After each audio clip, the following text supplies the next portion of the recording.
Assalamualaikum warahmatullahi wabarakatuh. Selamat malam untuk rekan-rekan yang melihat video lewat YouTube ataupun link yang saya share. Dan selamat juga, selamat malam juga buat Bapak dosen, Pak Fadli, selaku pengampu mata kuliah karakteristik safety KA. Baiklah, malam ini saya akan mempresentasikan jenis dan kategori kecelakaan kereta api sesuai materi yang diberikan oleh Bapak sendiri. Sebelum itu, izinkan saya memperkenalkan diri. Saya nama Taruna Remaja Wildan Naga Saputra. Saya nota Rego 201413. Sekelas TD 2.17. Baiklah, kita akan memulai paparan. Hmm, Mungkin sebagian orang ataupun masyarakat umum sudah tahu apa itu kecelakaan kereta api. Mungkin orang-orang luar mengetahui definisi umum. Mungkin itu untuk kereta api yang terjatuh atau yang bertabrakan. Sedangkan definisi menurut materi adalah bencana yang melibatkan satu atau lebih kereta api. Kecelakaan kereta sering terjadi sebagai akibat dari miskomunikasi, seperti jika sebuah kereta api yang bergerak bertemu dengan kereta lain di jalur yang sama. Ini adalah contoh human error, di mana petugas kereta api salah memberikan lajur atau rel antar sesama kereta api. Atau kecelakaan, seperti ketika sebuah kereta keluar dari rel saat anjokan atau ledakan ketil uap. Ini seperti kasus kereta-kereta yang ada di Jogja. Ini adalah salah satu bentuk kecelakaan yang disebabkan oleh bencana alam, maupun itu balasnya terjadi seperti apa, ataupun pergeseran tanahnya atau turun. Itu bisa menyebabkan kecelakaan atau kereta bisa keluar dari rel. Kecelakaan kereta api merupakan salah satu hal yang paling sering diberitakan dalam media massa, karena semua orang sangat tertarik mengenai kecelakaan kereta api, entah itu informasi berapa banyak korban, atau berapa banyak kerugian, ataupun berapa banyak hal-hal yang dirugikan oleh masyarakat sekitar. Kategori kecelakaan ini materi adanya insiden dan insiden. Insiden atau kategori A itu yang grade atas itu orang atau penumpang pelanggar pegawai kontraktor masyarakat yang meninggal atau akibat bukan jatuh dari kereta api. Mungkin ini adalah terjadinya human error atau terjadinya bencana alam yang mengakibatkan kereta api terjadi kecelakaan. Sedangkan ada orang luka berat yang diakibatkan seperti butir pertama karena terjatuh ataupun terjadinya tabrakan antar KA. Ini juga dijelaskan kereta api bertabrakan kereta api ataupun bermasalahan dengan prasarana seperti rel. Dan yang selanjutnya ada kecelakaan di perlintasan sebidang.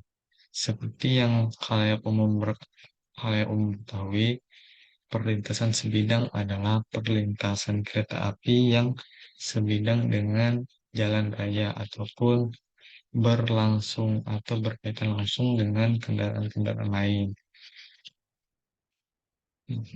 Di perlintasan sebidang hanya didapatkan oleh terdapat poin seperti adanya palang pembatas ataupun adanya pos untuk petugas-petugas KA yang melakukan semboyan-semboyan kepada kita yang lewat. Sedangkan selanjutnya ada insiden. Insiden merupakan anjlokan sarana, bukan kategori A, tetapi tetap saja berbahaya karena bisa menyebabkan kerugian. Selanjutnya ada tumburan.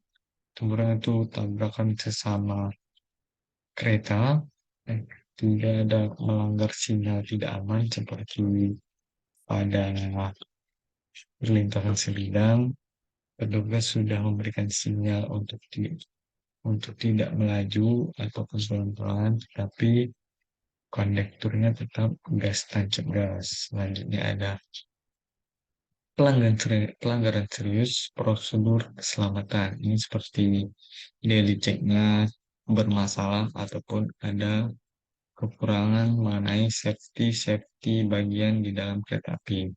Selanjutnya ada kegagalan peralatan berkaitan dengan keselamatan. Ini seperti bermasalah dengan eh, trompetnya ataupun fluidnya yang bisa melakukan semboyan, sehingga jika terjadi kegagalan tidak bisa melakukan kondektor tidak bisa melakukan semboyan kepada petugas-petugas yang berada di prasarana. Selanjutnya ada kecelakaan di perlintasan sebidang.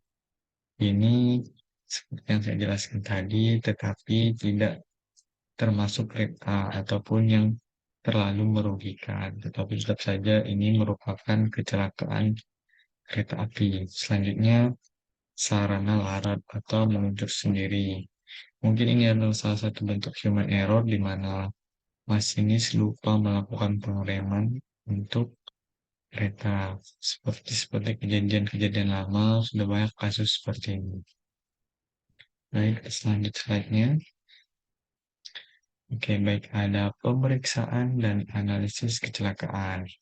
Berdasarkan peraturan pemerintah nomor 56 tahun 2009, bahwa pengawasan pemerintah terhadap penyelenggaraan perkeretaapian, khususnya bidang keselamatan menemukan yang berupa pemeriksaan dan analisis kecelakaan. Salah satu tujuannya yaitu memberikan informasi, data atau fakta atas suatu peristiwa kejadian, kecelakaan, penyebab, dan akibat kecelakaan.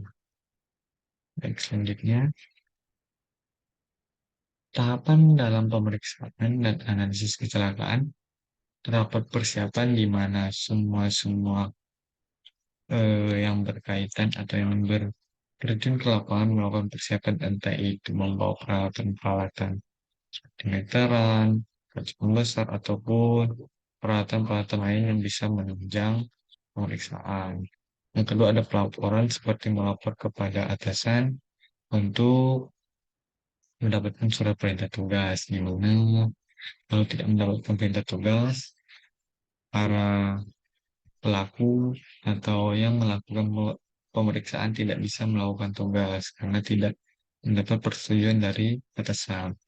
Selanjutnya ada pelaksanaan di mana semua yang berkaitan atau semua pemeriksa atau penyidik melakukan pelaksanaan seperti memeriksa atau mencari bukti-bukti tentang apa sih penyebab kecelakaan kereta api tersebut atau apakah ada hal yang bisa terhubung dengan kecelakaan tersebut.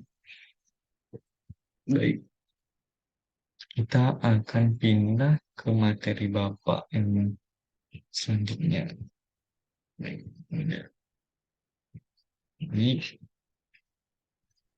ini adalah peningkatan keselamatan perkeretaapian.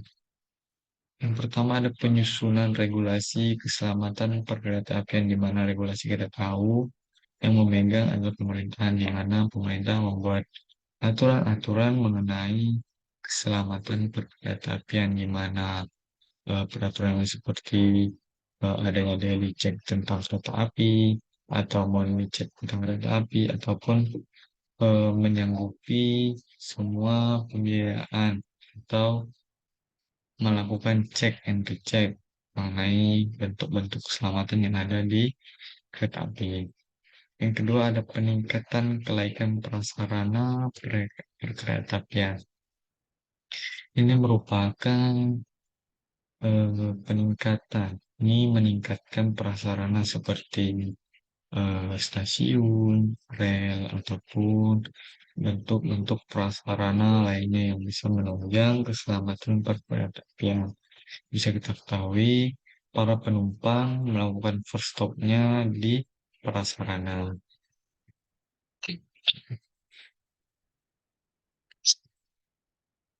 Jadi tidak bisa kita pungkiri, kita harus melakukan pemeriksaan atau kesiapan keselamatan di prasarana.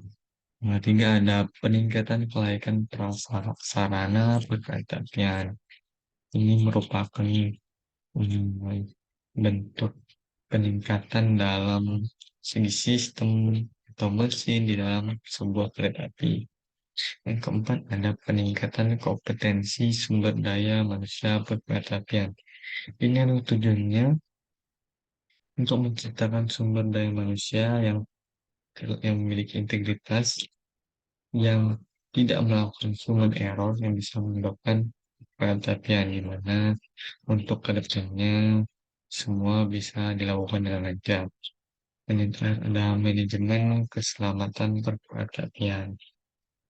Ini adalah sebuah manajemen mengenai apa sih yang harus dipersiapkan untuk keselamatan perkeretapian. Baik, selanjutnya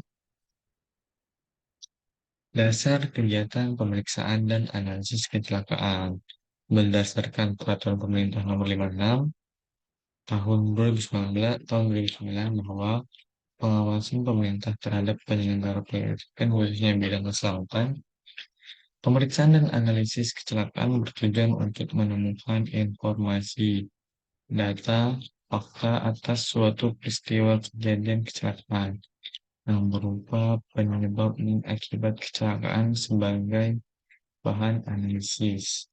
Dalam pelaksanaan tugas, pengawasan pemerintah berupa tindakan korektif dan penerapan sanksi administratif terhadap penyelenggara PPATP dan penyusunan kebijakan keselamatan PPATP.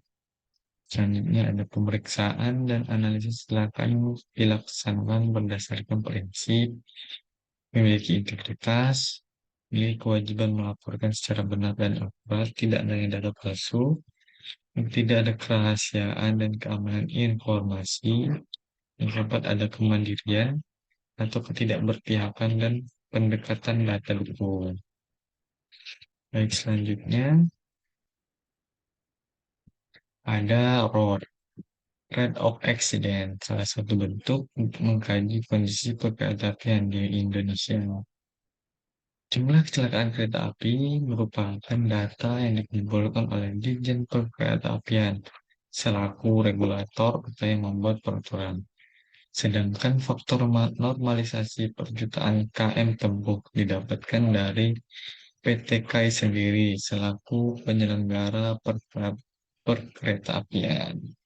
Bisa dilihat dari grafik, setiap tahunnya angka rate of accident kita menurun dengan sangat bagus.